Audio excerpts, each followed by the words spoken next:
ಬೆಂಗಳೂರಿನಲ್ಲಿ ಕ್ಯಾಬ್ ಡ್ರೈವರ್ಸ್ಗಳ ಕಿರಿಕ್ ಹೆಚ್ಚಾಗ್ತಾನೆ ಇದೆ. ಸಾಮಾಜಿಕ ಜಾಲತಾಣದಲ್ಲಿ ಬೆಂಗಳೂರು ಕ್ಯಾಬ್ ಡ್ರೈವರ್ಸ್ಗಳ ಬಗ್ಗೆ ದಿನಕ್ಕೊಂದು ಸುದ್ದಿಗಳು ವೈರಲ್ ಆಗ್ತಾನೆ ಇರುತ್ತೆ.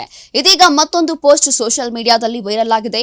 ಬೆಂಗಳೂರು ಮೂಲದ ದಂಪತಿಯ ಲಗೇಜ್ಗಳನ್ನ ನೋಡಿ ಊಬರ್ ಚಾಲಕ ಬಾಯಿಗೆ ಬಂದಂತೆ ಅವಾಚ್ಯ ಪದಗಳಿಂದ ನಿಂದಿಸಿದ್ದಾನೆ.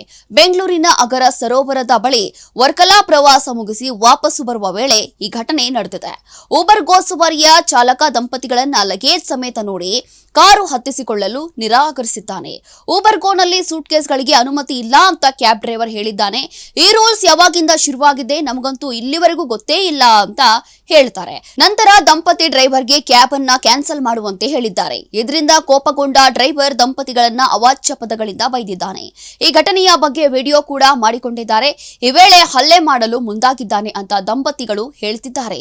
ಇನ್ನು ಈ ಘಟನೆಯ ಬಗ್ಗೆ ಪೊಲೀಸರಿಗೆ ಸಾಕ್ಷಿ ಸಮೇತ ದೂರು ಕೊಟ್ಟಿದ್ದೀವಿ, ಆದರೂ ಕೂಡ ಇಲ್ಲಿಯವರೆಗೆ ಯಾವುದೇ ಕ್ರಮವನ್ನ ಪೊಲೀಸರು ತೆಗೆದುಕೊಂಡಿಲ್ಲ ಅನ್ನೋ ಮಾಹಿತಿ ಇದೆ.